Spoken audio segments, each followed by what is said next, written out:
Automatic stabiliser, एक होता है आपके फ्रिज के ऊपर स्टेबलाइजर जो क्या करता है, वोल्टेज को स्टेबलाइज करता है, बढ़ जाए तो कम कर देता है, कम हो तो नॉर्मल बढ़ा देता है।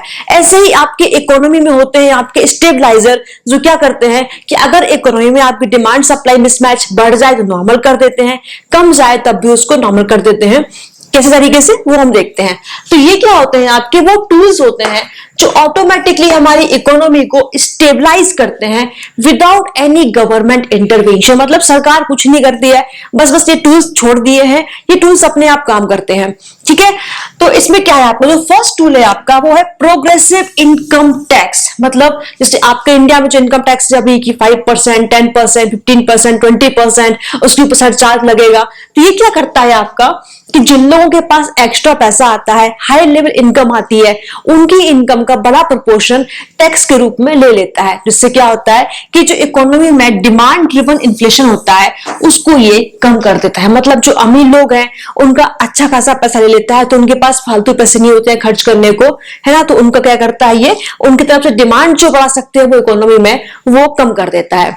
दूसरा है आपका प्रोपोर्शनल इनकम टैक्स। ये भी आपका सेम काम करता है कि ये प्रोपोर्शनल इनकम टैक्स क्या होता है आपका कि फ्लैट टैक्स लगेगा आपका कि सभी को अपनी अपनी इनकम का 10% देना पड़ेगा।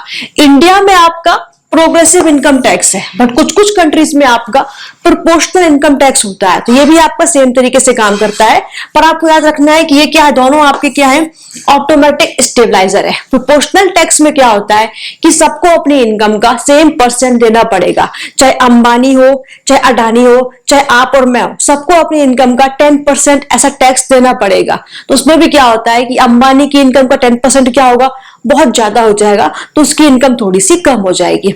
ठीक है, ये रहेगा आपका। तो इससे इकोनॉमी में डिमांड इन्फ्लेशन क्या होता है, कम हो जाता है, डिमांड ड्रिवन इन्फ्लेशन। फिर है आपके अनएम्प्लॉयमेंट बेनिफिट्स। ये जो आपके बेरोजगारी भत्ते मिलते हैं, जैसे यूएसए वगैरह में आपको प्रॉपर बेरोजगारी भत्ता मिलता है, इंडिया में नहीं मिलता है, इतना मिलता ही नहीं है।